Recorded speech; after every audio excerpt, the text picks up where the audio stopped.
Dober dan, evo mene nazaj. Danes bomo govorili o hranilih pred in po treningu, ki jih jaz izbiram za najboljši performance, zdaj ko treniram za špartanski tek. Na začetku se mi zdi fajn, da omenimo samo malo na hitrico, kaj sploh je fora šejkov pred treningom pa šejkov po treningu, oziroma hrani pred pa hrani po. Zdaj dve razliki sta, predvsem pri meni.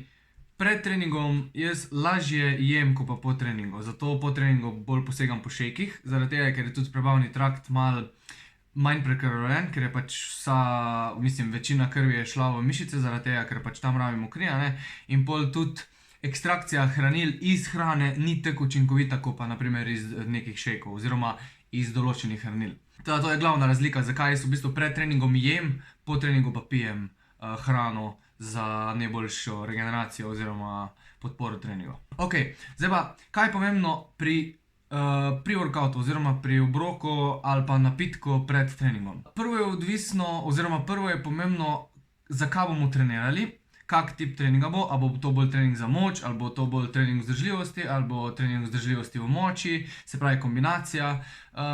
Se pravi tip treninga oziroma katero gorivo bomo med treningom uporabljali. Zdaj načeloma je tako, da med treningom itak, med kakršnokoli aktivnostjo uporabljamo vsa hranila. Uporabljamo malo maščob, uporabljamo malo ogljikovih hidratov, pa uporabljamo proste aminokisline. Aminokisline sicer so bolj kot ne za nevrotransmiterje, ki jih pač rabimo med treningom oziroma čez cel dan.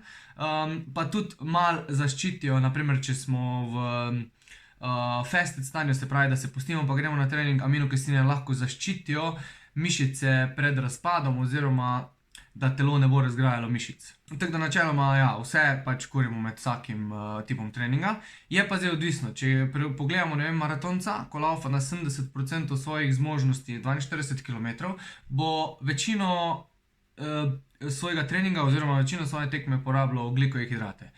Malo energije bo prišlo tudi iz maščob, ampak večina bo iz ogljikovih hidratov. Se pravi, pred treningom oziroma v dnevih pred tekmo, pred treningom rabi zaužiti dovolj ogljikovih hidratov, da bo imel nafilane zaloge glikogena v mišicah pa v jetrih.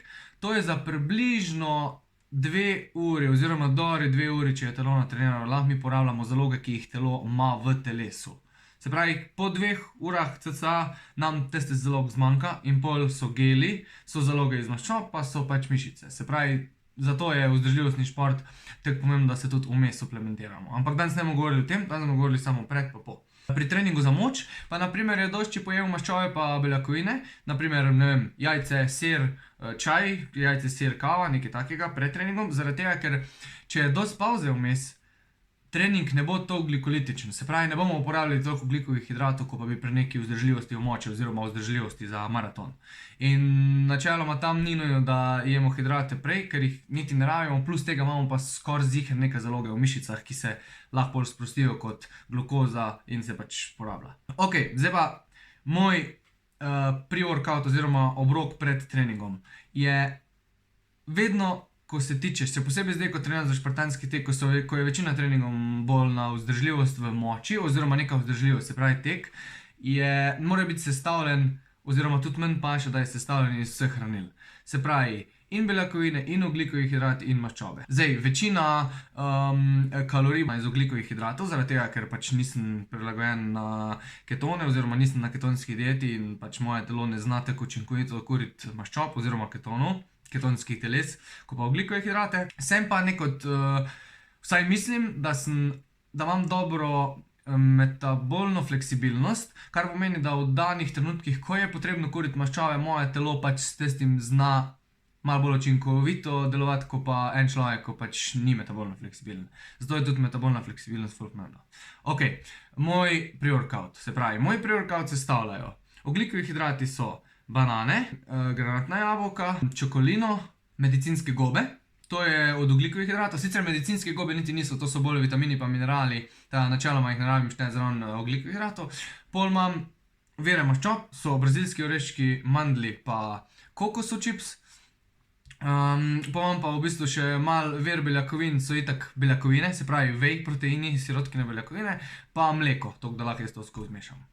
In zdaj recept za to je enostaven. Vržeš banano v smoothie maker, čez vliješ mleko, dodaš gobe, čez daš vej, pa zmešaš, da dobiš tak malo bolj gost smuti, vse to daš v skledo, pa čez nasuješ kokosov čips, mandlje, brazilske oreščke pa čokolino. Čokolino dam jaz v bistvu zaradi dveh razlogov. Čokolino je zaradi tega, da dobim še malo več ogljikovih hidratov, pa zaradi tega, da se malo zgosti, da ni zdaj čisto redko. Kokosov čips, brazilski oreščki pa mandlji so pa v bistvu bolj zaradi tega, ker nočem jaz pre-workout spiti, ampak ga hočem pojesti. In prisilijo te, da v bistvu grizeš. Da ne samo spiješ tes pre-workout, ampak ga dejansko zgrizeš.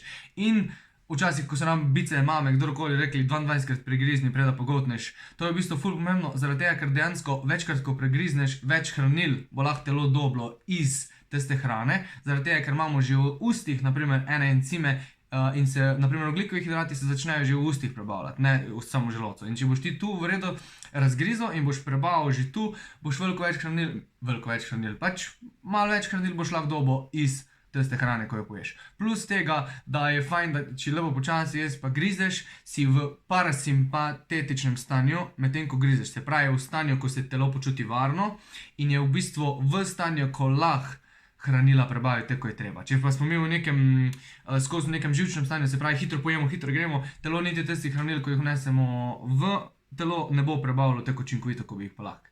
Se pravi, grickanje oziroma oreščki so predvsem zaradi tega, da jaz grizem, da več hranil dobim v telo.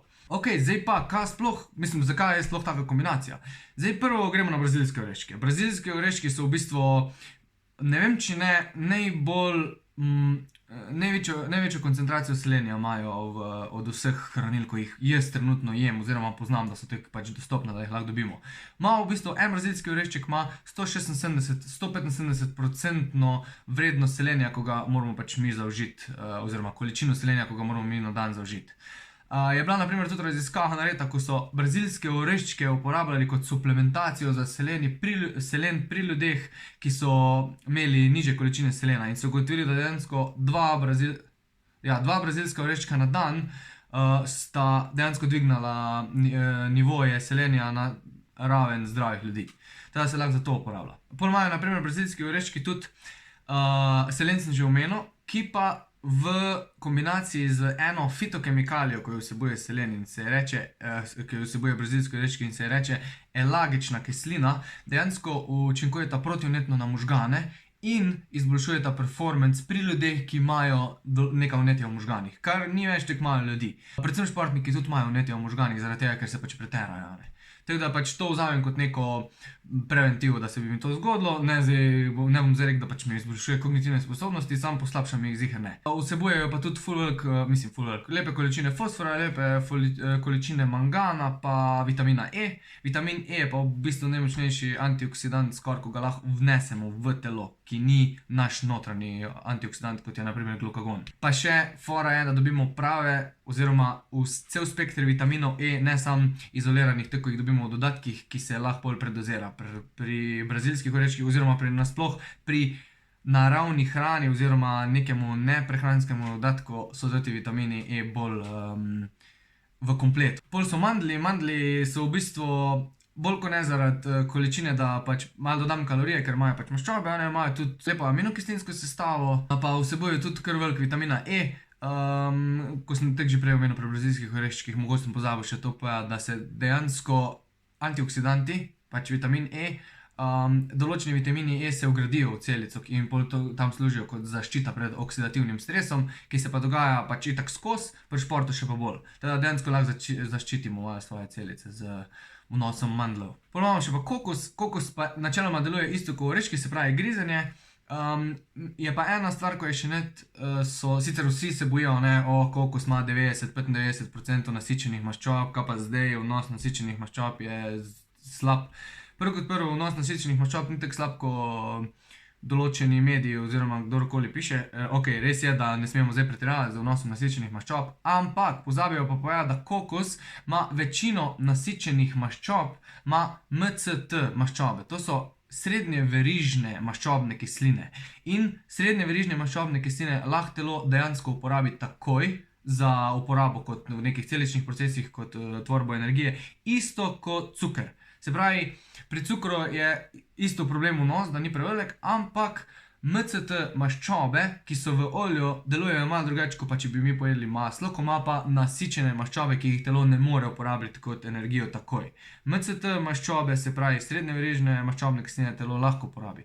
In se dejansko skupaj z glukozo lahko uporabljajo v procesu treninga za energijo, če pač česarkoli zmanjka. Ok, pa gremo na sadje. Zdaj, banane so prvo kot prvo zato, ko so dobre, drugo zato, ko dajo teksturo, tretja stvar pa je, da imajo ful lepo količino kalija.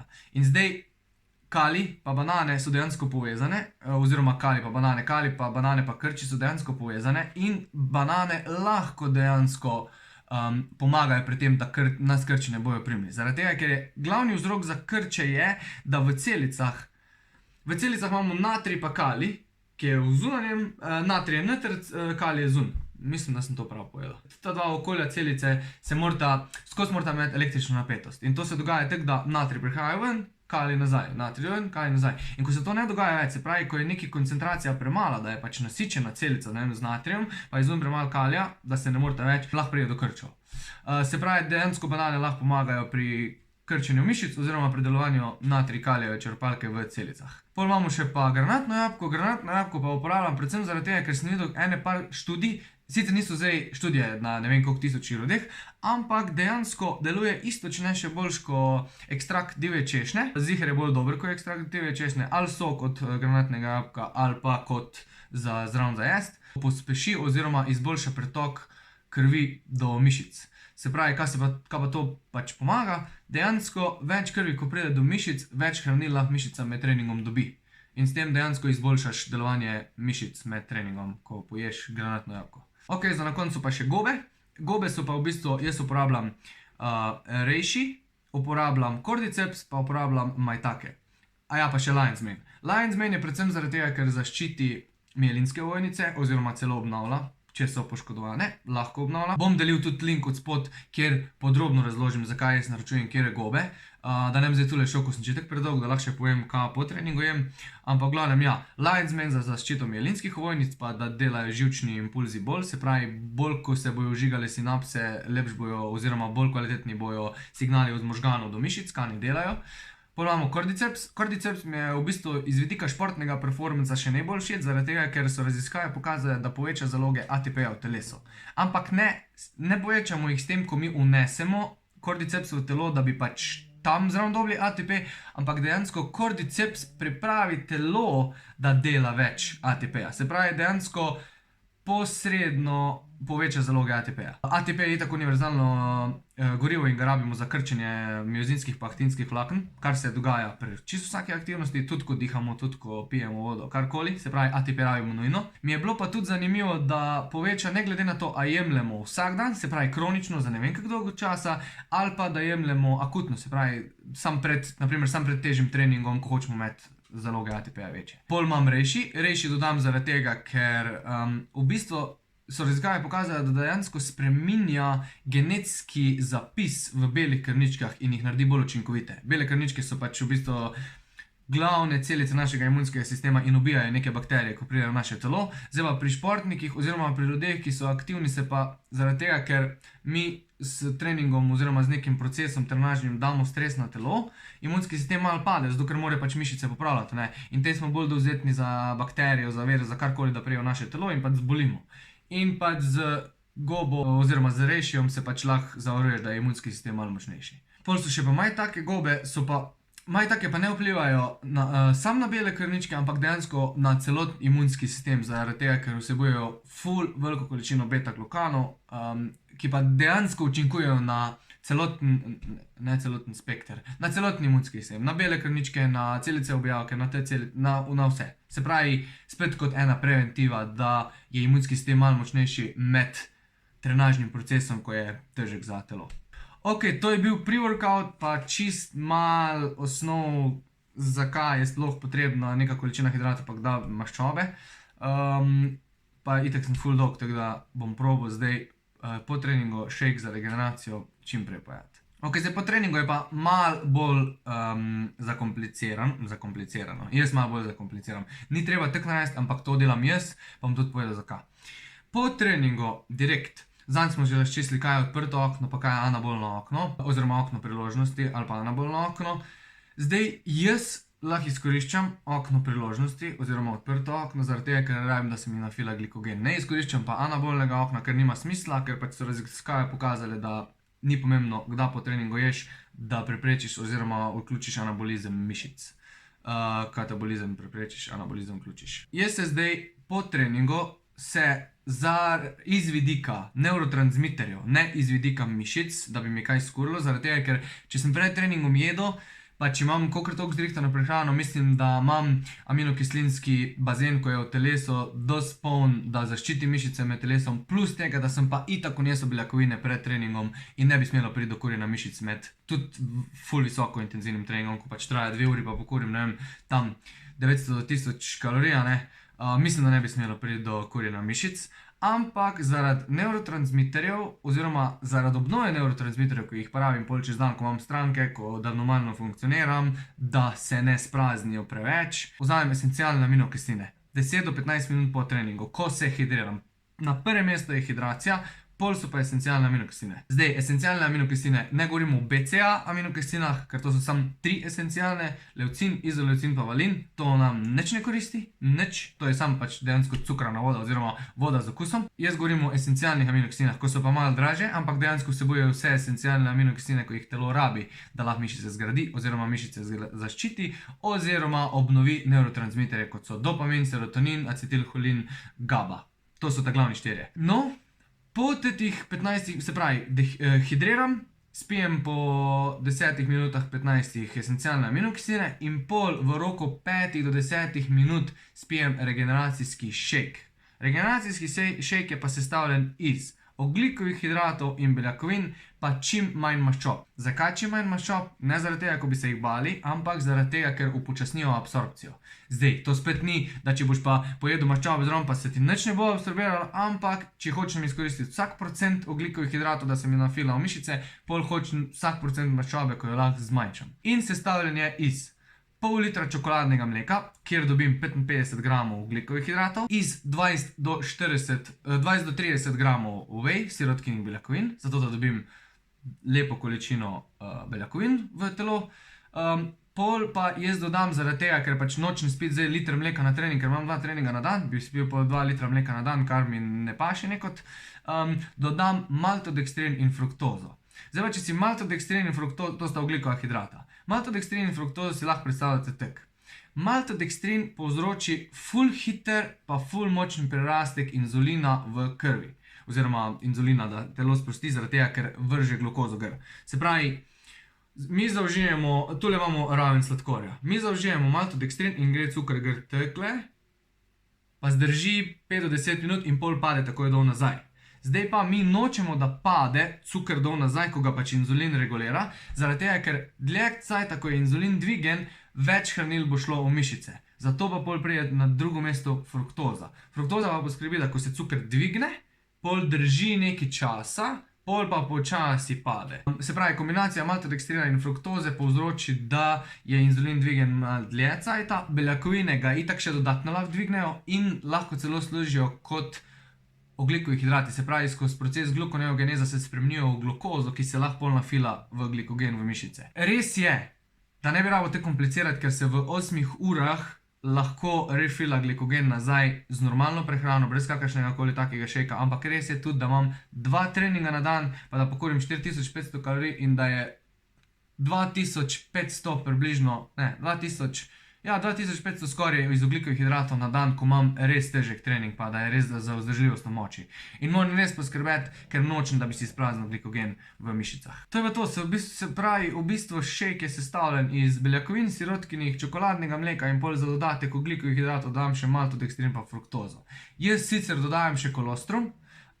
Kolostrum ne dodajam vedno, ampak samo takrat, ko čutim, da je bil trening res, da me je res izmučil, ker vsebuje rastne faktorje, vsebuje beta-glukan, ki lahko vpliva na imunski sistem, pa malo bolj mogoče pomaga pri regeneraciji, ker malo više dvigne rastni hormon po treningu, pač pa testosteron. Ampak to so zdaj. Ni bilo ful raziskav, ni bilo ful, tudi te raziskave, ko so bile, niso zdaj velike na ne vem koliko tisočih ljudi, so z placebom, so kontrolirane, ampak ni zdaj, da bi zdaj vsakmu priporočil kolostrum. lahko pa pomaga. Meni se zdi, da mi pomaga, takrat, ko je težek trening, pa če ga dodam, me pol ne tek zmatra, ko bi me lahko zmatralo. Ok, se pravi, pred treningom mora biti nek obrok, ko podpre načeloma tisti glavni substrat, v mojem primeru ogljikove hidrate za trening, lahko so tudi samo beljakovine pa maščobe, ali pa ne vem, samo beljakovine pa malo ogljikovih hidratov iz zrnjave, lahko je tudi samo to. Važno je, da veš, kaj boš na treningu delal, pa kaj boš na treningu kuril, da ne pride do kakršnih koli poškodb. Pa mora biti seveda kalorijski vnos tak, da ne rečeš, da si sam pojedel, a bilo je 50 kalorij. Ok, zdaj pa sem še to za na konec. Zadnji sem omenil, da imam težave, da pred treningom, se predvsem pred tekom, ko itak ga nisem navajen, imam probleme, da mi se spahuje. In to rešim na tak način, tako sem že zadnjič rekel, se pravi med, MCT olje oziroma kokosovo olje pa esencialne aminokisline. Z esencialnimi pač poskrbim, tu so pa dodane zaradi tega, ker nočem, da bi si izkuril kakršnokoli mišično vlakno, da mi malo dodatno zaščito daje, ker v bistvu grem trening na tešče, pa sam to prej pojem. In tu malo pazim, dodam esencialne aminokisline, med pa kokosovo olje oziroma maslo sta pa bolj kot ne zagorijo za med treningom. In kamo zdržim, ne vem, 7 km, 8 km tempa na tešče, brez kakršnega koli, da bi čutil, da je muskel fiber, pol zaradi tega, ko sem mišice skuro, tudi lažje mi je laufati, zdi se mi, da imam malo več energije, da lahko bolj dolgo držim tempo. Teda ja, to sta dva različna pre-workouta. In dejansko ta dva pre-workouta uporabljam že več kot 2 leti pa pol. In se mi zdi, da mi najbolj paše. Zahvalil bi se sponzorjem, Alpha Gymu kot glavnemu sponzorju za špartanski tek, drugače pa itak so tule vsi trije moji sponzorji, se pravi Gobe, Feng Cha trgovina, Čajnica čaj, pa esenca magnezijevo olje. Še vedno ga uporabljam, zaradi tega, ker imam še vedno skozi muskel fiber v kvadrih. Zaradi tega, ker sem slab. Hvala za ogled, pa hvala za nove subscriptione, hvala za komentarje, pa hvala za lepe besede. Očitno vam je, tudi vlogi so vam všeč.